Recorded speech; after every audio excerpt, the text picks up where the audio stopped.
Welcome. Thank you for joining my channel, Empowering Creatives to Live Their Dreams. I'm Jessica Ozrek, and today we have a very, very special guest who I've known for years, Cavan Huang. Welcome, Cavan. Thank you. Good to see you again. Yes, good to see you too. So, Cavan is a group creative director at Huge, where he's been working for the past 3 years. And Cavan, so you're at Huge currently. You've worked at Interbrand, where we work together. You also worked at Wonderman Thompson. But I'm interested. So, how did you decide to get into the creative world? Because I believe you didn't study design in undergrad. No, I didn't. I mean, it's amazing to look back on this career because in many ways it started in New York, and shortly after we met each other at Time Warner, actually, I Oh, believe, yes. Okay. right? So that's actually, it's kind of a Author. nice full circle moment here, where I started years before that um, in Canada, where I was born, and I wasn't sure what I wanted to do. So I studied history and urban planning, and that was very fascinating. I was going on different tracks. I was thinking about law. I was thinking about urban planning, and design was a hobby of mine, and creativity was always something I loved, but it was just, a hobby. And the thing that I discovered even in undergrad was that, I spent a lot more time designing covers to essays than actually writing them, even though I loved, the stories and the arguments and the logic and the things that we were learning. It was really exciting for me to put a bow on it, to package it and talk about it in a way and sell that story afterwards. And so slowly and surely I realized, oh, maybe this is something that I really need to dig deeper in. And that's where I started following that as a career. I jumped into early, one of the early .com booms in the early 2000s. And then I was like, okay, maybe I really should be serious and go back to school for this. And Okay. that's how I really started getting into it, and Mhm. took grad school, and then from grad school went into New York, and that's where our stories met. Okay, yes. And thank you for reminding me, Time Warner. That was almost a lifetime ago, but I do remember those days very clearly. That was a wonderful experience working with Time Warner and you. So you've had a lengthy career with working at brand agencies, you worked at Time Warner, you worked on the client side, but more recently, you've been working at marketing agencies.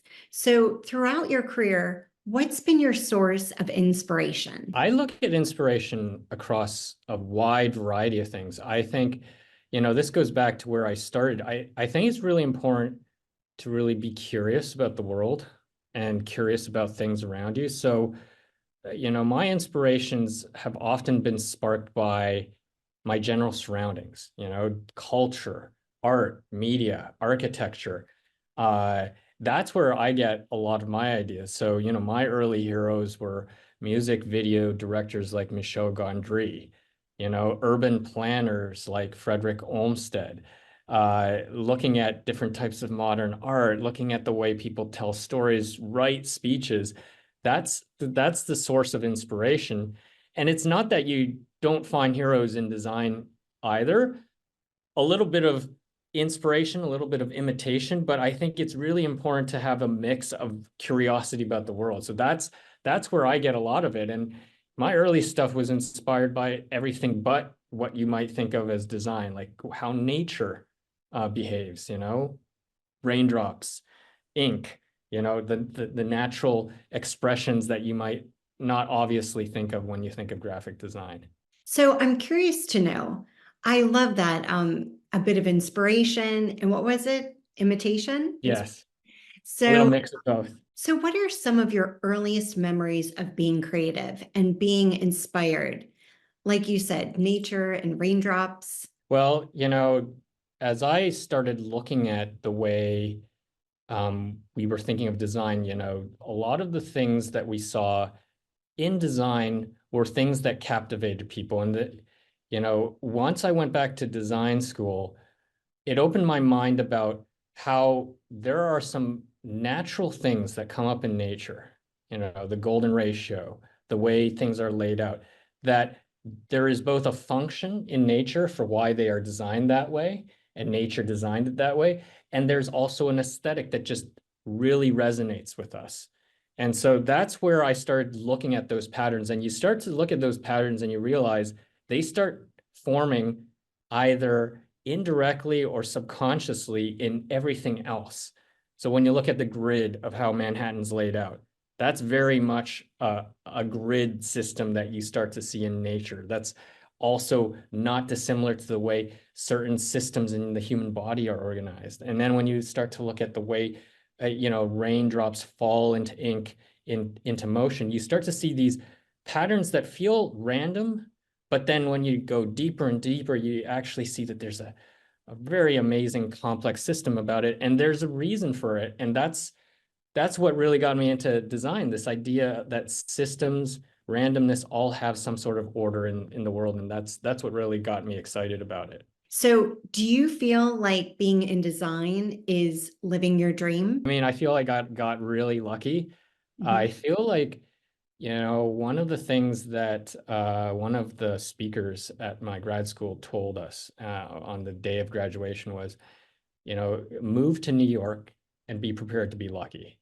And, I didn't quite understand what that notion was, but I do feel like there is a little bit of there's actually quite a lot of luck in the way and where people land, but luck is also what you make of it. So another way to look at it from this angle is, the harder you work, the luckier you get. And so sometimes you produce your own luck, and sometimes that luck lands on you, and you know how to recognize those opportunities and take them.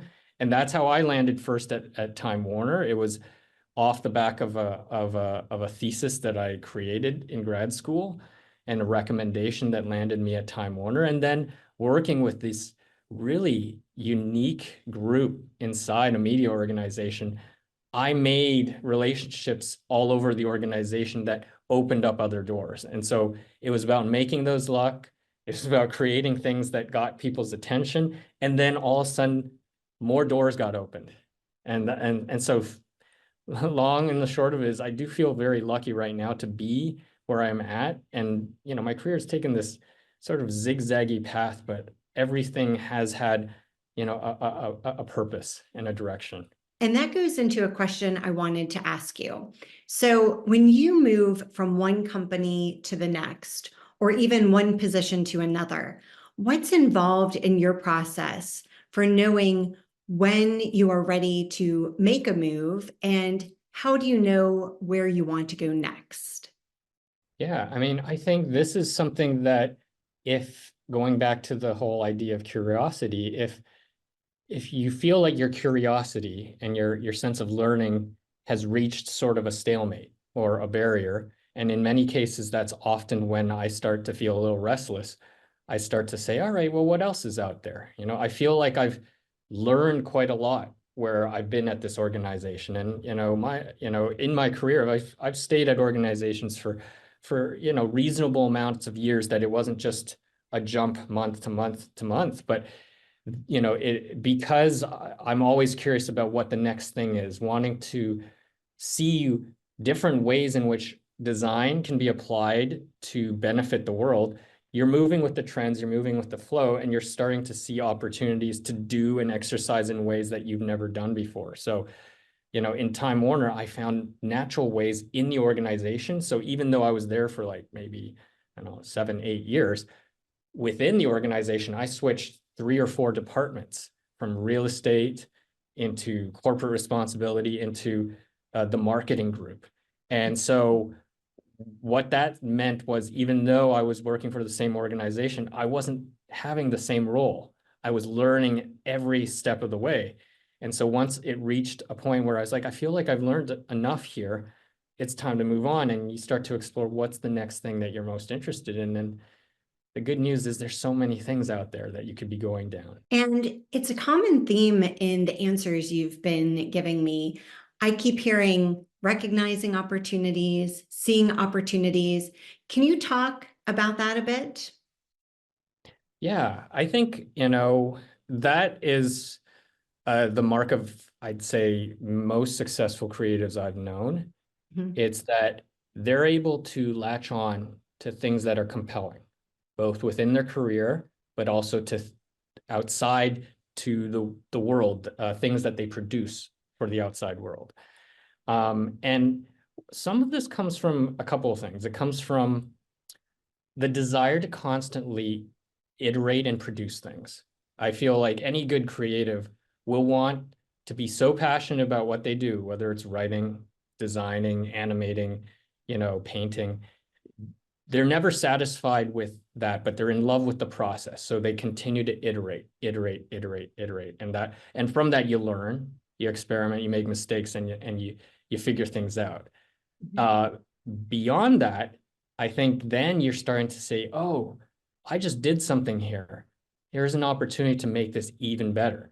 And sometimes that comes from outside inspiration, that sometimes that comes from the process, but that as you learn from making and as you learn from interacting and collaborating with people, you realize that you get your inspirations from different places and you recognize those types of opportunities. The other angle of this is that, sometimes not everything where you go is going to be a fit. And so then you have the choice of whether, you've reached that stalemate, as I was talking about, and you need to move on, or you can say, I want to see what I can do with this situation. And, I like this saying that says, make your grass greener. Is that everyone always thinks that the grass is always greener somewhere else, but sometimes the grass can be greener right where you are. And, one of my hero creatives, Judy John, who's been leading at many creative roles in agencies, coined this phrase. It's that the longer you're on an account, if you want to grow anywhere, you need to figure out how to make it the best, even if it doesn't feel like it's the best. And so the opportunity is figuring out how you make the best out of your situation and then growing with that and then seeing how you can grow it. And there's so many examples of how others have done with this. Like if you think of those Old Spice ads, Old Spice was such a sort of a fatigued brand for many years. And then all of a sudden, a couple of creatives at Wyden Kennedy jumped onto it and said, maybe we can rethink this. And that's how those Old Spice, the man you want to smell like ads came about. It was that they realized that they could make their grass greener where they were and transform a brand from sort of a stale brand into something completely different. I love that. Those ads are pretty funny. I've seen those. And it's really about pushing beyond, like breaking through those limitations that we feel are already on that account, right? Those existing ideas. And like you said, making it better.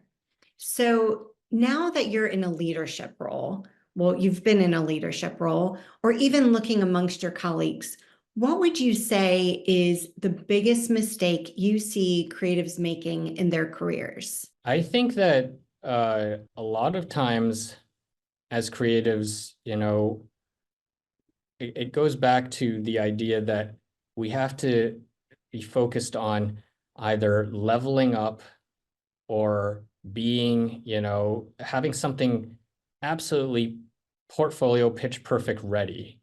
And not thinking more about the process, about the team that you're currently on and how you make the most of it. I'd say that's one of those soft type of skills that I see a lot of creatives making right now. I think if I had to reformat this and think of it in a broader sense of it, it's a lot of the things that I've seen in teams isn't the craft level. People are amazing at their craft. I've seen designers, junior designers, create some of the most beautiful things. And it's great that they're owning it, but then feeling like they're stuck, feeling like they don't have any avenue to allow that to happen. And I think part of that is just thinking that you're in that spot and not making the grass greener.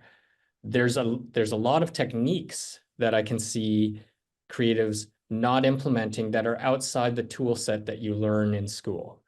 Those are the soft skills. It's like being kind and having empathy, casting aside your egos, and more so learning how to have a unique perspective on the work that you have, master that perspective, and then tell a really good story around it. And quite often at the junior to mid levels, everyone's focused so much on the craft, and the craft is beautiful, and they hope that the client and that their internal stakeholders see the beauty of what they create and recognize it without them actually shedding light and showing why this is good. And I'd say that's probably the most common mistake that I see time and time again. And it's something that as you grow, you learn, oh, you know what? 70% of the work is actually telling the story, selling the idea, and helping clients understand why this is good for their business, and why this design actually will move the needle and stand out. And it again comes back to a soft skill. Like, you have to be good at your craft. You can't have garbage in, garbage out. But assuming that your work is at a top level, it can't just live on its own. It needs your perspective, it needs your storytelling, and it needs your ability to say, I have this idea out there. I'm going to put it out there. This is my perspective. I want you to hear about it. And if you have some strong critiques, I can take some of that empathetically and then reiterate or revise it so that you can see that I'm listening to you, but to the point that it still matches what voice I want to have in the work that I'm trying to present. And when you say voice, what do you mean by voice? I mean that, everybody has a unique style or perspective, and quite often, in the world where everything looks the same, or you're trying to imitate some sort of technique, and that's usually the first thing that we do. That's where you start to learn. But the unique voice, the thing that gives you perspective, is that you have your own lens on the world to make designs richer. It's just like, I might have my perspective. I love, for example, very dense, beautiful compositions that might work for certain types of mediums. But to other great designers who have their own style, that might be a completely different thing that is foreign and not exactly theirs, and that's okay. Uh, I can speak to it because it comes from within, just like everyone else has their own lens on how to make something richer. And you have to figure out what that is individually. Because if you can figure out what that is, that helps you as an individual stand out, but then also helps you explain to your stakeholders how it will help them stand out. And Mhm. only you as a creative, as a designer, can explain that and explain where it comes from. And if you do that, it comes from a place of truth. It comes from a place of genuineness, and people can sense that. They can smell that, and the passion starts to come out, and then the storytelling and the rhetoric that's needed to sell the idea. And to be clear with it so that they can communicate it and be true with it amongst constructive criticism and feedback, so that they can still maintain that initial message that they would want to communicate through the design. Is that correct? Correct? Exactly. Every good design has a good story behind it, and you need to help your colleagues, your clients, and your customers understand that story from your own personal perspective. And it really is about listening to what people are asking for in a brief, and then taking your lens and applying it so that you can deliver something that is unique, but Mhm. also delivers on the brief. And And this quite often people look at it and they'll just read the brief. And here's where I think, sometimes hesitancy comes. It's like, you want to reach everyone. You want to please your client. And the brief says, design this one thing and stay within these parameters. That's not enough. A unique perspective means understanding, hearing the brief, making sure your designs take that, and then going the next level and taking a risk and challenging the precedent so that you can actually show something that is more than what they think, because that's what they're paying you for. That's what they're looking for. They don't want you to spit back exactly what they say, even though it might be in a brief.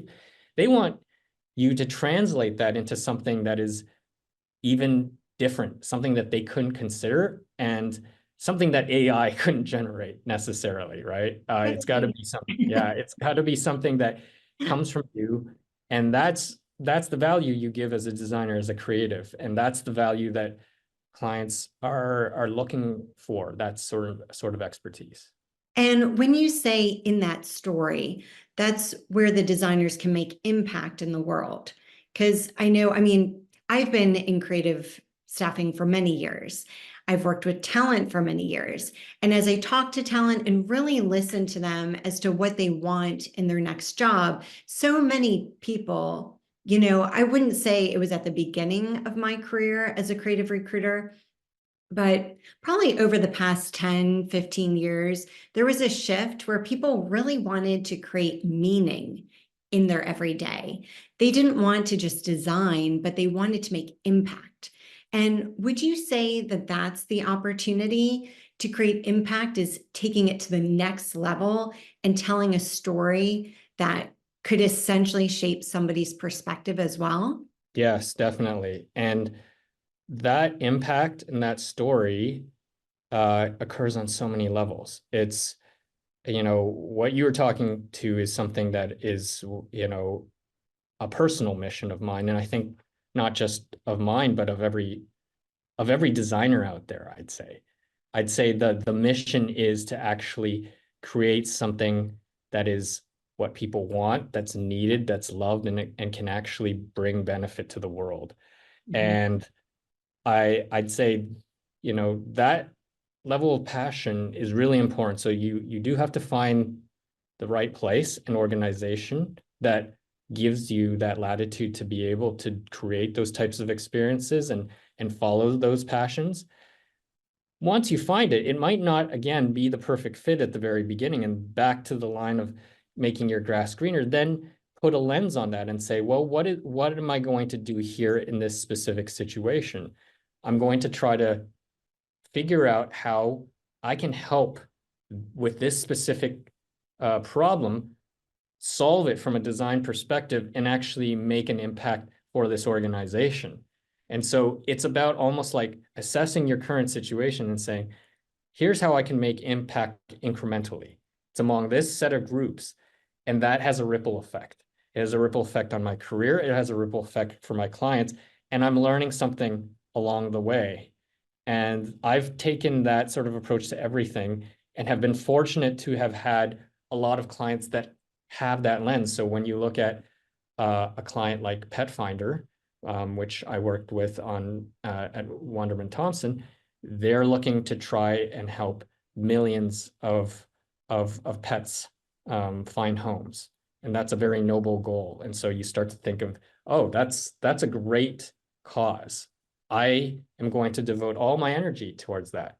And then speaking of energy, another client was Con Ed, and it's like, how am I going to help millions of New Yorkers figure out how they can manage their energy? Because millions of New Yorkers span all kinds of demographics, rich, poor, those in need, those without the need, and you are helping present a public utility. And then today on Planet Fitness at Huge, we're helping millions of people actually become healthier and understand their wellness journey, because there are millions of people out there who can't figure out what to do with their health. And so we're helping an organization realize that and bring judgment-free fitness to people who don't typically work out.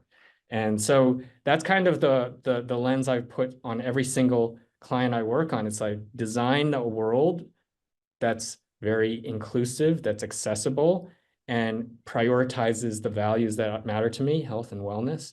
And, I feel like everyone can find those types of situations where you can apply it to your specific situation.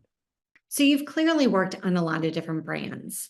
Has there ever been a brand that the purpose, the mission wasn't clear, that you could get behind?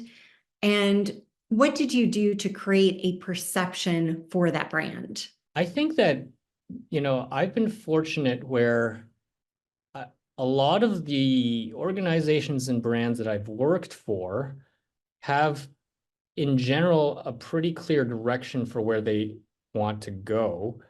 But the challenge is understanding what you need to get to that level of awareness or that level of impact on their ideal customer base or audience. And I think that's the part that's where it was challenging. So it's like, I worked with Coppertone, for example, and that's a pretty interesting, very well-known consumer brand. But when you think about it, it's one of the most challenging ones to explain to people why they need it because, sunscreen, it's something that prevents skin cancer. Well, that's a great noble cause, but it's very hard to convey that in a way that isn't a downer of a message. And that is something that people can latch onto. And so then the challenge becomes, how do you create a campaign and a reason for why people would want to go out there and say, I need to get Coppertone because it's going to improve my lifestyle. It becomes telling a story about lifestyle. It's telling the enjoyment story, but showing it in the lens of the less enjoyable part. The day on the beach is the enjoyable story, but the early days before you actually get on the beach is the application of the sunscreen, which isn't as enjoyable. And so how do you tell that story and how do you figure that out? And that was one of the challenges we had to solve around. And I think at the end of the day, it was one of those places where I was like, I'm not sure if we actually completely reached that target because we ended up with a campaign that is very typical of yeah, sunscreen commercials, very lifestyle, but it didn't land on the place of, well, why Coppertone instead of all these other sunscreen brands out there? Mm, So that was one of those things where a lot of clients where you have a very complex problem to solve, sometimes the problem is a challenge that requires a level of storytelling that is sometimes harder and requires an abstract level of thinking. And at that point in my career, I think what I realized as a designer is I've spanned different types of work from, you know, uh, actual product and digital design all the way through to integrated campaigns. And I love doing all of that. But I think coming off that project, it helped me realize that, my strength as a storyteller worked in experience and product-based worlds and maybe not as much in campaigns. Some people have the magic to tell stories that are aspirational and lifestyle around brands like Coppertone. And that was one where I struggled. And I don't think anyone actually quite nailed that one, honestly. So it was a struggle for even the best creatives I know. But it also helped me realize I don't know if this was something for me. It was something that I was not as strong at and didn't enjoy as much. And so that was a pivot point in my career to say maybe I don't need to straddle both integrated campaigns and product, but take my strengths, take the things that I know about how I can tell stories and integrate it, and really enrich the product and experiential design worlds. and that's where you're working currently. That's right. And working on some really exciting, innovative experiences that we're helping to design for many of our clients here at Huge. Amazing. And I know that the agency world has been changing a lot over the past decade. I would say maybe even a little bit more, where clients are creating internal agencies or bringing it in-house.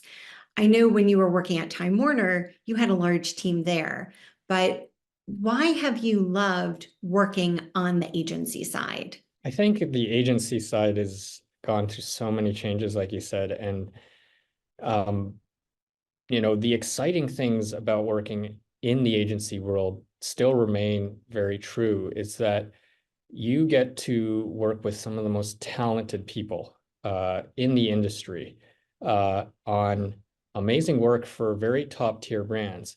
and quite often deliver the best work of your career working with those teams and those people. And it's a rarity that you get to be able to switch and move team to team, brand to brand, product to product, anywhere but an agency. And that has obviously a lot of benefits. It also has a lot of challenges with it. Being able to staff up, being able to be able to context switch between different types of problems that you're solving. But it's entirely fast paced, and maybe it's not for everyone, but it's been the thing that's kept me energized. That level of curiosity never stops. The flame of inspiration is always present. Um, and you see it also among your teammates and your colleagues, people who are just excited to talk about design. At Huge, we're very fortunate to have a very design-centric mentality, and people really care about design in the service of something good.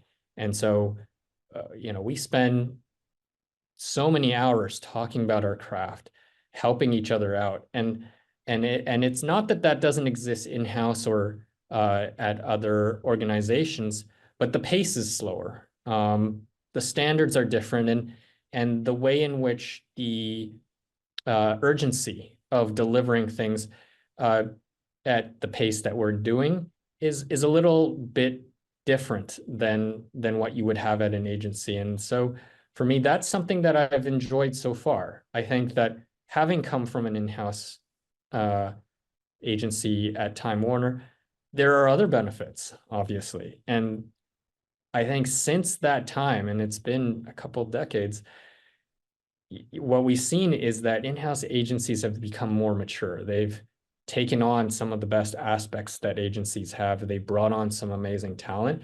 And so that divide that I've sort of presented right now is not as stark as it was years ago. But I'd say that the difference and the benefits of working in-house is that you have the ability to have a lot of resources. You have the ability to focus on a singular mission. Mhm. And that singular focus can sometimes lead to the best work of your career as well. So I'd say, when I give advice to folks about whether to be in-house or an agency, it really depends on where you are in your career and what type of working style you're at. And to me, I like to straddle both. I can see myself in both situations, and I can see the promise of both of those. And I've been fortunate also in the agency world that we've had retainer accounts where it's almost like you're working in-house. But that type of project workflow is becoming less common in agency world, and it's more project by project these days. And so I think what you hear from designers is they want to work on something that not just starts as a vision, but goes all the way into a product that launches. And quite rarely is that the case where you get to be there at the start and then see it completely released to a final product. Whereas there's a higher probability that you're going to see that if you work in-house. And is it because the brands are then bringing it in-house, or are they working with various different companies to get the product done? Yeah, I think that a lot of times agencies have the power and talent to be able to ideate something from a vision all the way through to launching it as a full product. And again, at Huge, we do all of that, but that different clients have different needs. Some clients have built-in development teams, and so they want to hold the control over the development of that product. And once it gets into the developer's hands, then it's handed off. Sometimes we're being brought in just to really think big sky, big picture, and that's where the vision part is. Sometimes on the flip side, we're being brought in because we care about the details, and there's already a design system in Figma built out, and we're being asked to really optimize and help move the needle on outcomes. And that's where they give us the data, they give us all of the details, and then we build production ready assets. Again, the desire would be, I would love to be working on this vision, which is really fun and creative, and then see it launch, but not spend as much time on the nitty-gritty details of the production stuff, which isn't as sexy and isn't as exciting. And that might be the best way to sum up the the sort of tension that our designers live at. It's like they really want to think big and do really creative things, and they want to also see those things live out in the world. And uh, in some cases, you're very fortunate to be able to do both. Okay, great. So I'd love to pivot a bit in our conversation. So there's been a lot of talk about mindfulness and growth mindset, which is also making a movement in the workplace. So how important do you see mindset in the workplace? Mindset's very important. It's again one of those soft skills that it's something that you have to train yourself. You have to be self-aware about all the time. We had a whole module at Huge where we all go through learning sessions and we learn how to think in a growth-minded mindset. And that was very eye-opening for me, even as some of it was very intuitive, because what sometimes you realize is that there are things that you do naturally that aren't necessarily growth-minded. And you don't recognize it until somebody points it out or until it's been outlined.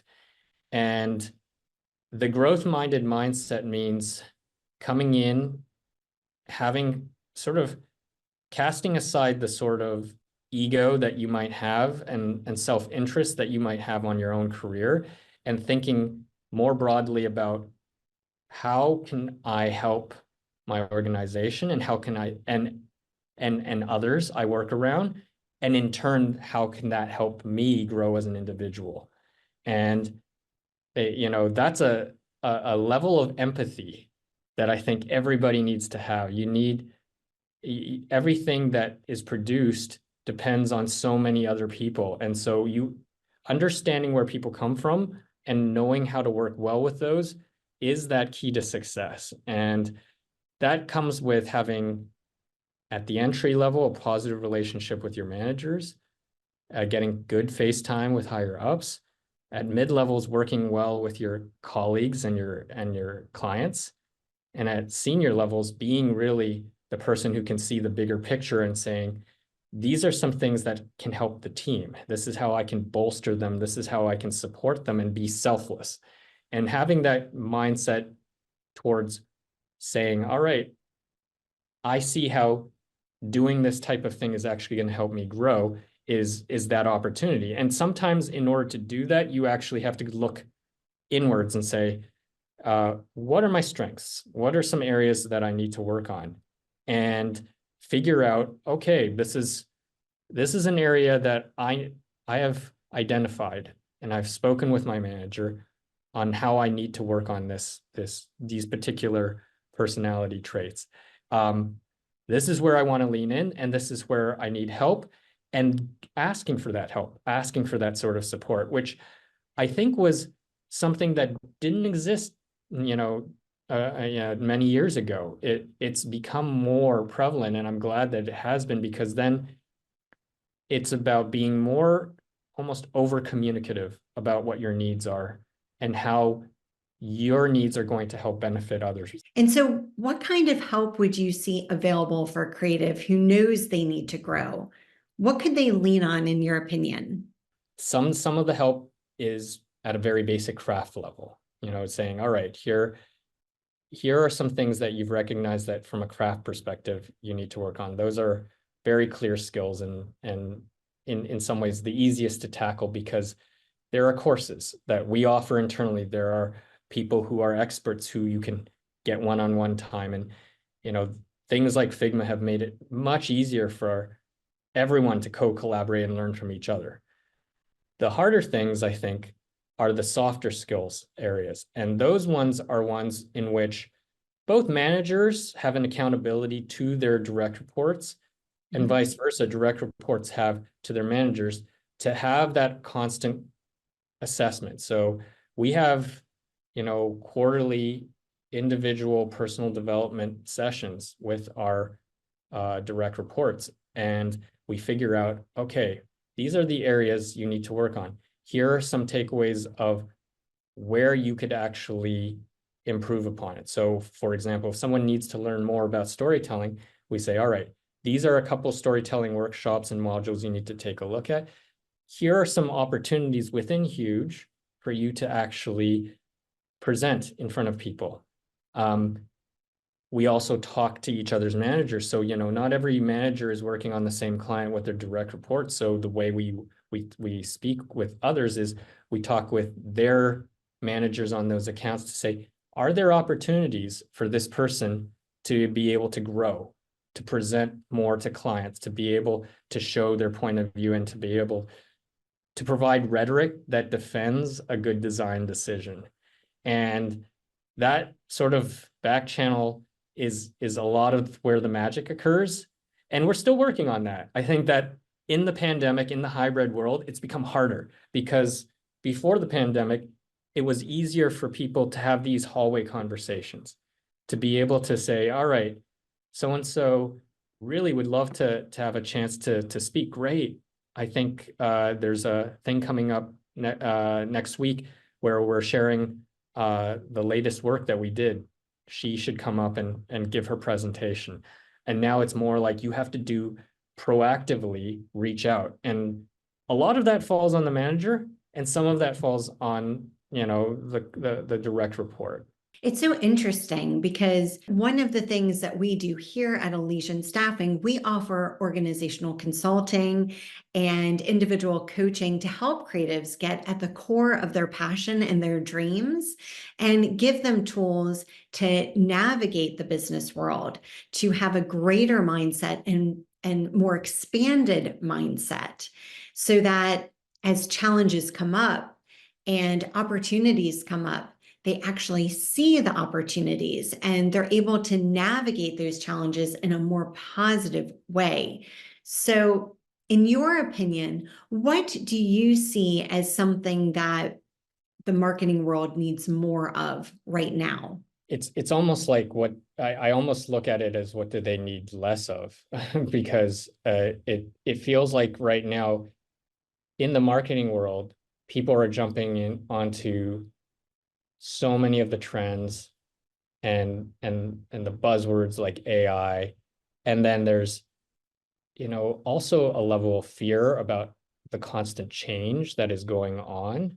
And it's almost like if you could filter a lot of that stuff out and return back to a sort of basics of what is good copywriting, what is good messaging, what is good design, and grounding a lot of that and saying that is what makes us human, that is where the beautiful basics are, that is probably what would be most helpful for this world.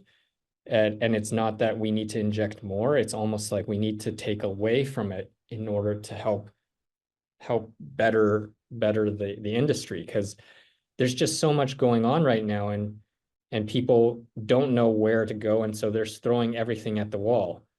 And in doing so, you almost create more noise, and it doesn't help the situation. It's almost like what we need to do is extract from where we are what is working and saying, let's focus on that. So when I talk about storytelling, that's not something that's ever going to go away. Good storytelling is a keystone of humanity and in general a necessary attribute to any industry, let alone marketing. It's identifying things like that and saying these are the things we need to focus on, and all the rest of it doesn't matter. And that's where I'd say right now in the world, it's like take a step back, take a breath, and assess. And in many ways, that's also good advice for everyone out there who's sort of navigating the chaos of this ocean. It's turbulent waters, it's difficult times, but I've also an optimist at heart, and I believe that talent's going to come through the turbulent waters. This too shall pass, and that there's ways around it. And really what it is about focusing on the things that matter. And when you say that there's so many changes. Can you be more specific about that from your perspective? I'd love to hear. I think obviously what we're seeing is, disruption in the industry with so many different types of tools, and tools like AI, where people are changing the ways that we're working. And we know that AI is going to be a revolutionary uh, aspect to all types of industries, but we don't know exactly how that is.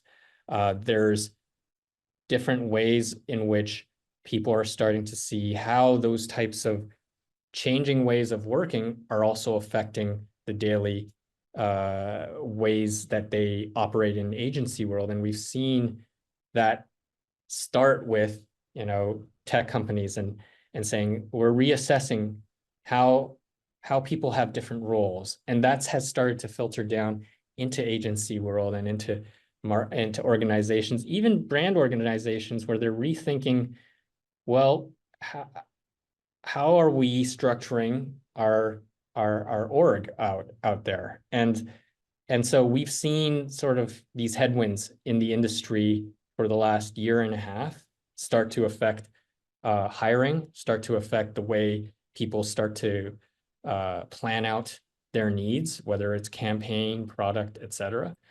And that's affect budgets, and that's had a trickle down effect on the overall industry. When I think of a broader trend, I'd say that the broader trend is, a little bit of a fear right now of the uncertain, and that fear is keeping people from almost wanting to take the risks that I talked about, wanting to be courageous. And that's both at the client level as well as, consultancy level. It's that people will go with what is a little safer, what they know, what is optimization, but it's that there's still a spirit of innovation that people want to be doing. But in this time of uncertainty, people will say, well, let's just wait and see. Let's wait for somebody to make that first move. And whoever makes that first move will probably be way ahead of that pack. But a lot of brands and organizations aren't ready to make that first move. And so we're almost at this interesting stalemate because of all these industry forces happening. I know a lot of this sounds a little bit vague, but I'd say that that's my own personal observation of what's happening in the industry. And, we're all kind of trying to navigate that ambiguity. That's interesting. Yeah. And one of the things that I've been focusing on is really having the courage, right? Because fear is essentially just that green growing edge of what we've known before. Anytime we're striving towards greatness, whether it's within an agency or a brand, we always are coming up against fear. Fear is a companion of striving for greatness. And fear is not saying you can't do it. It's just saying you haven't done it yet. But the important thing is that we take risks. I was just driving the other day through rain and I was taking a risk, right? So I'm glad we're talking about this because the only time that we have is now. And the truth is, there's always uncertainty, always, right? So this noise that we're hearing is creating more fear. But the truth is, there are a lot of good things happening right now. And there's always opportunities out there. So thank you for bringing this to our conversation today.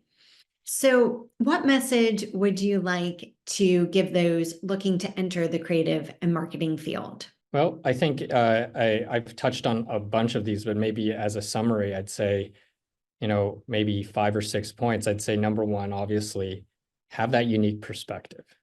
Use that lens, your own lens on that world to bring your perspective and to make designs or creative richer. And that's only going to lead to meaningful outcomes. And when you have that unique perspective, the number two thing is, think about that story that you're going to use to tell how you sell that work, both from a business point of view, but also helping your colleagues understand that story. And the only way you get to that story is really being curious about the world and uh, finding inspiration in the surroundings that you do. And as you find that inspiration, you probably need to spend a lot of time iterating. It's a volume game. We learn from doing things hands-on. At Huge, we are all in the spirit of hands-on making. And it's only by making, experimenting, prototyping, and making mistakes that we actually create a better process and deliver a better product. And at the end of the day, wherever you are, you're not going to be always in the best situation. Not everything's going to be a fit. So you got to make your grass greener, whatever you do. If you're making that grass greener, it might actually accelerate that account. And if it's not, you're finding another place to do it. And at the end of the day, that's going to help you. Every situation is either a learning opportunity or a chance to grow to that growth-minded mindset. And, probably the final point to that growth-minded mindset is, being kind and having empathy for your fellow colleagues and humans out there is so important. And there are a lot of soft skills to doing that, but we all depend on each other, and the best work comes from a meeting of minds and understanding where people are coming from. And that's the key to success. So that's kind of the way I would summarize all of this stuff. Thank you so much for participating in this show, Cavan. I really appreciate it. And I'd love to have you on a future show to hear about your continued success at Huge and with your career. And thank you for joining me on my show, Empowering Creatives to Live Their Dreams. I'm Jessica Ozrak. You can do it. I believe in you. Thanks, Jessica. Thanks, Cavan. Have a wonderful rest of your day, and we'll talk soon. You too. Okay, Have a bye. good one. Bye.